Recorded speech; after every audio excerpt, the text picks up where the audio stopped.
তানভীর বলে ওঠে, আজকের পর থেকে ওর আশেপাশে যদি কোনো ছেলেকে দেখেছি, সে যেন নিজের দায়িত্বে নিজের কাফনের কাপড় কিনে আনে। প্রোগ্রামে উপস্থিত হওয়া সকল শিক্ষার্থী ও শিক্ষক শিক্ষিকার ভিতরে আতঙ্ক বাসা বাঁধে, যার ভয়ে আশিনগরে কেউ কথা বলতে সাহস করে না। তার নজরে এই সুভার মতো 19 বছরের বয়সী একটা কিশোরী মেয়ে কিভাবে পড়ল। তানভীর সকলকে ছেড়ে দিয়ে সানগ্লাসটি খুলে আবার তাতে ফুঁ দিয়ে পড়ে নেয়, আর ভদ্রলোকের মতো সেখান থেকে চলে আসে।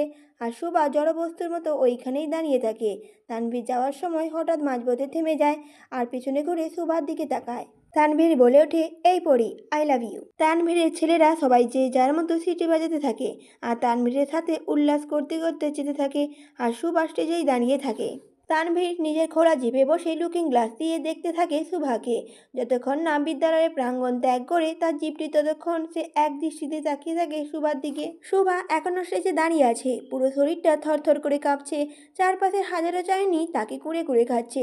ভেতরে ভেতরে আতঙ্কের ঢেউ উঠে পড়েছে। এমন কেউ যার নাম শুনেই পুরো শহর কাঁপে, আর আইন যে নিজে তৈরি করে, সে কিনা সরাসরি তাকে লেডি বলে ঘোষণা দিল। ভয় আর আতঙ্কে সুভা এক চুল পরিমাণও নড়তে পারছে না সেখান থেকে। কিছুক্ষণ পর প্রিন্সিপাল সাহেব একজন লেডি শিক্ষককে দিয়ে তাড়াতাড়ি তাকে নামিয়ে আনেন।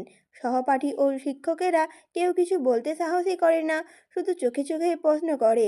সুভা নির্বাক, কিছু না বলে কাঁদতে কাঁদতে বেরিয়ে আসে কলেজ থেকে। সেদিন রাতে আরতিনগরে তানভীরের সবচেয়ে পছন্দের জায়গা হলো পোড়াবাড়ি। অনেকটা রাজা বাদশাদের আমলের মতো, স্যাঁতস্যাঁতে দেওয়াল, শ্যাওলা ধরা খোলা ছাদ, আর কাছে ভরপুর। একদম মনোমুগ্ধকর একটি জায়গা।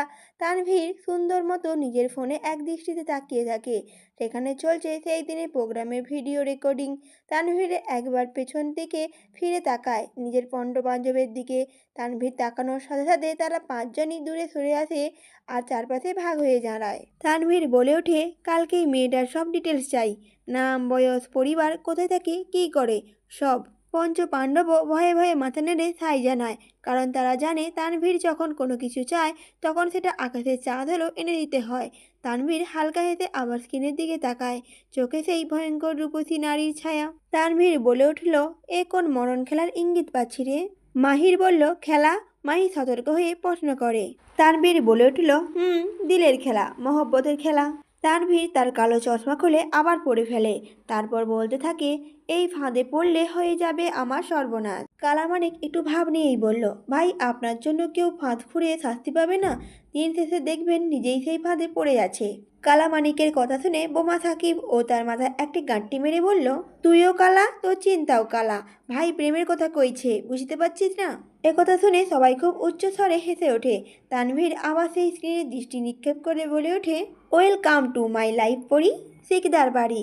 আজ বাসায় ফিরে মাকে কিছু বলতে পারেনি শুভা। অবশ্য অন্যান্য দিন যে বলে এমনটা নয়। শুভা খুবই চাপা স্বভাবের একটি মেয়ে, শান্ত বচনভঙ্গি, সুন্দর, সবার কথা শোনে, আর খুব মিষ্টি স্বভাবের। মইনুল হোসেন ও ফতেমা বেগমের বড় মেয়ে শুভা। শুভার বাবা একজন ব্যাংকের কর্মকর্তা হওয়ায় তেমন বেশি বাবার সাথে ঘনিষ্ঠতা নেই শুভার, কিন্তু বাবা বলতে অন্ধপ্রাণ। তাই বাবার মতো ব্যাংকার হতে চায় সে, কিন্তু তার এই পড়াশোনার লক্ষ্যভেদ করে ঢুকে পড়েছে তার অন্য চিন্তা। শুভা রাতভর বিছানায় ছটপট করে। বারবার তানভীর সরকারের সেই মৃদু অথচ হুমকিময় শব্দগুলো মনে পড়ে। She is my lady. ওর আশেপাশে কোনো ছেলেকে দেখেছি, সে যেন নিজের দায়িত্বে নিজের কাফনের কাপড় কিনে রাখে। এই কথাগুলো শুভার মনকে তছনছ করে দেয়। সে সারা রাত খুব ভয়ে কাটায় আর অনেক উল্টোপাল্টা চিন্তা করে। সে জানে এটা কোনো সাধারণ হুমকি নয়, এটা তার জীবনে শুরু হতে চলা এক অন্ধকার অধ্যায়ের ঘোষণা। পরের দিনে সকালে প্রতিদিনের মতো আজকেও ঠিক সকাল 9টাতে কলেজে যাওয়ার জন্য রেডি হয় শোভা, আর তাকে নিতে এসেছে তার 3 বান্ধবী কলি, কাকলি ও মান্তাসা। কলি আর কাকলি জমজ হওয়ার পরও তাদের মুখমণ্ডলে বেশ ভিন্নতা রয়েছে, যার ফলে তাদের মধ্যে প্রায়ই যুদ্ধ হয় এই নিয়ে কে বেশি সুন্দর। শোভা আর তার বান্ধবীরা কলেজে যাওয়ার জন্য বের হয়। তারা রিক্সা খুঁজতে থাকে, কিন্তু কোনো রিক্সাই পাওয়া যায় না। ঠিক সেই সময় একটা কালো রঙের গাড়ি উপস্থিত হয় তাদের সামনে। অপরিচিত লোক বেরিয়ে আসে গাড়ি থেকে। সাকিব নমনীয়ভাবে বলে ওঠে, ভাবি, আপনার জন্য গাড়ি পাঠিয়েছে তানভীর ভাই। শুভার মুখ শুকিয়ে যায়, হাঁটু কাঁপতে থাকে, ভয়ে এদিক ওদিক তাকিয়ে থাকে যদি কেউ দেখে ফেলে সেই ভয়ে। মানিক বলে উঠল, ভাবি সাপ, উঠেন না কেন? হঠাৎ দুজন অপরিচিত লোক শুভাকে ভাবি ও আরেকজন ভাবি সাপ ডাকায় বেশ বিব্রত হয়ে পড়েছে শুভা, কিন্তু শুভা ঠিক বুঝে না দ্বিতীয়জন তাকে কি বলে ডাকলো, ভাবি সাপ নাকি অভিশাপ। সুভা খুব বিনয়ের সাথে বলে ওঠে, দেখুন আমি যেতে পারবো না, আপনারা প্লিজ চলে যান। মানিক আবার বলে ওঠে, ভাবি আপনি যদি না আসেন ভাই কিন্তু কাম ফালাইয়া আসবো আপনারে নিতে। চোখ দিয়ে অঝরে পানি গড়িয়ে পড়ে সুভার, কারণ যাকে গোটা শহর ভয় পায় সে কেন এত মেয়ে থাকতে তার পিছনেই লাগলো। সুভা কোনোদিনও কল্পনাও করেনি তার জীবনে এমন ঝড় আসবে। তানভীর সরকার নামের। সুভা আর কোনো কিছু চিন্তা না করে তিন বান্ধবীকে নিয়ে সোজা জোরে জোরে রাস্তা দিয়ে হেঁটে যেতে থাকে সরকার বাড়ি। আরতি নগরের প্রাণকেন্দ্রে অবস্থিত বিশাল ডুপ্লেক্স বাড়িটি সরকার ভিলা, যাকে সবাই সরকার বাড়ি নামেই চেনে। সাদা মার্বেলের মতো চকচকে ফ্লোর, বিশাল লন, কাঁচের জানালা দিয়ে দেখা যায় শহরের ব্যস্ততা। এই বাড়ির প্রতিটা ইটে কাঠে মার্বেলের মিশে আছে ক্ষমতা ঘ্রাণ। তামিম সরকারের রাজনৈতিক প্রভাব এতটাই ব্যাপক যে এখানে দেশের হাই প্রোফাইল লোকেরাও ঢুকতে সাহস পায় না। সরকার ভিলা বৈঠকখানায় চলছিল তামিম সরকার ও তানভীরের মধ্যে গুরুত্বপূর্ণ আলোচনা। তামিম সরকার বলে ওঠেন, আমি চাই না আপনি এই রাজনীতির জন্য কোনো বিপদে পড়েন আব্বাজান। বিভিন্ন নেতাদের চোখ আপনার উপরে যে। তানভীর ঠোঁটে এক চিলতে হাসি টেনে বলে ওঠে, আমার ফোন নাম্বারটা দেখলেই যেখানে এদের প্যান্ট ভিজে যায় সেখানে নজর। আব্বাজান আমি এমপি তানভীর সরকারের পরে, আগে আপনার ছেলে অর্থাৎ প্রধানমন্ত্রী তামিম সরকারের ছেলে আমার পিছনে লাগা সোজা না। তানভীর ও তামিম সরকারের কথার মাঝে ছোট্ট করে তানভীরের ফোনে একটা টেক্সট আসে, যেটা দেখার পরপরই তামিমের মুখের নকশা বদলে যায় আর সে উঠে বেরিয়ে আসতে থাকে সরকার ভিলা থেকে। তানভীর খুব রেগে সরকার ভিলা থেকে বের হতে থাকে। অবশ্য এই রাগের কারণ তার শখের নারী সাকিব ও মানিক বাড়িতে এসে তানভীরকে টেস্ট পাঠায় সুভার গাড়িতে করে কলেজে না যাওয়ার জন্য। তামিম সরকারের সাথে আলোচনা করতে থাকায় টেস্টটি দেখতে তানভীরের একটু দেরি হয়। টেস্ট দেখার ৫-৬ মিনিট পর তানভীর খুব রেগে বেরিয়ে আসে। তানভীর বের হতেই তার পঞ্চপাণ্ডব এসে হাজির হয়। অবশ্য তানভীর যখনই রেগে বের হয় তখনই কারো না কারো রক্তে নিজের হাত পরিষ্কার করে। তানভীর জিপের কাছে আসতেই তার পঞ্চপাণ্ডব যে যার মতো জায়গা করে বসে পড়ে। সাকিব বলে ওঠে, ভাই কারে উড়াইতে হইব, নাম কন খালি। বোমা সাকিব সবসময় উত্তেজিত থাকে মানুষ উড়ানোর ক্ষেত্রে। তার নিজ হাতে বানানো বোম দিয়ে সে এখন পর্যন্ত অনেক মানুষকে উড়িয়েছে। তানভীর কারো কথা না শুনে সোজা গাড়িতে উঠে বসে। তারপর তানভীর বলে ওঠে, গাড়ি সোজা সিটি কলেজের দিকে নিয়ে যা। তানভীরের কথা মতো তারা পৌঁছায় সিটি কলেজে। রোদ ঝলমলে দুপুর, কলেজে চত্বর কাঁপিয়ে কারো জিপ এসে থামে। আর শ্রীনগরের বাতাস যেন থেমে গেল তানভীর সরকারকে নামতে দেখে। চারিদিক কড়া নিরাপত্তার ঘিরে ফেলে তার দেহরক্ষীরা, কিন্তু কেউ কিছু বোঝার আগেই সে উঠে যায় দ্বিতীয় তলায় ক্লাসরুমে, দ্বাদশ শ্রেণী বি সেকশনে। যখন সুভাষ ক্লাস চলছিল সে খুব মনোযোগ সহকারে ক্লাস করছিল।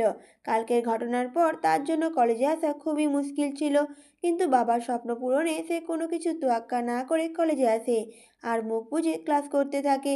সহপাঠীরা অবশ্য তাকে নিয়ে বেশ কানাঘোষা করে। কারো কথায় কান না দিয়ে সে পড়ায় মনোযোগী হয়। ক্লাসে যখন সবাই খুব মনোযোগী ঠিক তখন তানভীর তার পঞ্চ পাণ্ডব নিয়ে ক্লাসে উপস্থিত হয়। তানভীরকে দেখা মাত্রই শিক্ষক ক্লাস বন্ধ করে দিয়ে দাঁড়িয়ে পড়ে। পুরো ক্লাস পিনপত নীরবতা বিরাজ করে, সবার মুখে ইতিমধ্যে ভয় চলে এসেছে। তানভীর তখন সোজা সুভার বেঞ্চের সামনে দাঁড়ায় আর সুভার দিকে তাকিয়ে থাকে। তানভীর দাঁড়ানো মাত্র সুভার সহপাঠীরা উঠে অন্যদিকে চলে যায় আর সুভা মাথা নিচু করে তখনও বসে থাকে। ভয়ে তার হাত পা কাঁপতে থাকে। যার সামনে আশিনগরে কেউ ভয়ে কথা বলতে পারে না সে কিনা তার সামনে দাঁড়িয়ে আছে। তানভীর খুব কড়াভাবে বলতে থাকে, গাড়ি পাঠিয়েছিলাম। সুভা ধীরে ধীরে উঠে দাঁড়ায় আর মাথা নেড়ে হ্যাঁ বোধক মাথা নাড়ায়। তানভীর তখন খুব জোরে ঝাড়ি দিয়ে ওঠে সুভাকে। তাহলে আসনি কেন? তানভীরের ধমকে কেঁপে ওঠে সুভা। তার চোখ দিয়ে টপ টপ করে পানি পড়তে থাকে। তানভীর একটু ঝুঁকে সুভার মুখ বরাবর নিজের মুখ নিয়ে আসে আর বলতে থাকে, আমি কিন্তু খুব ভালো লোক না, যা বলবো চুপচাপ শুনবে। প্রত্যুত্তরে সুভা কিছু বলে না। সুভা মাথা নেড়ে সম্মতি জানায়। সব ছাত্রছাত্রী স্তব্ধ। শিক্ষক নির্বাক। বডিগার্ডদের ইশারা করে বেরিয়ে যায় তানভীর। Principal office. প্রিন্সিপাল রুমে সিনিয়র টিচার ও বেশ কিছু শিক্ষক মণ্ডলী মুখ গম্ভীর করে বসে থাকে। পিয়নকে দিয়ে সুভাকে ডেকে পাঠানো হয়। সুভা এসে সবাইকে সালাম দেয়। কয়েকজন উত্তর দিল তো কয়েকজন চুপ করেই থাকলো। স্যার বলে ওঠেন, কিছুদিনের জন্য তোমাকে বিরতি নিতে হবে সুভা, তুমি আর কলেজে এসো না। একথা শুনে চোখ দিয়ে অঝরে পানি পড়তে থাকে সুভার। কাঁদতে কাঁদতে সুভা বলে ওঠে, আমার অপরাধ কি জানতে পারি স্যার? প্রিন্সিপাল স্যার বলে ওঠে, দেখো সুভা, তোমার কোনো অপরাধ নেই আমরা জানি, কিন্তু পরিস্থিতি তো বোঝে না। ধরতে গেলে আরতিনগরে আমাদের কলেজ খুব বিখ্যাত। বিতর্ক হোক এটা কখনোই কাম্য নয়। আশা করি তুমি বুঝেছো। এই কথা শুনে সুভা নিঃশব্দে বেরিয়ে আসে। কি আর বলবে সে? তার বলার মতো কোনো ভাষাই নেই। রাত 9টা, শিকদার বাড়ি। বাড়ি ফিরে আজকে কি হয়েছিল তার সাথে তা মাকে জানাতে পারেনি সুভা। খুব ভয় আর আতঙ্কে থাকছে সে। যদি তার বাবা মা জানতে পারে তার যে কি অবস্থা করবে সেটা ভালো মতোই জানে সে। সুভা চুপচাপ বসে থাকে। মোবাইলে একটার পর একটা অজানা নাম্বার থেকে কল আসতে থাকে।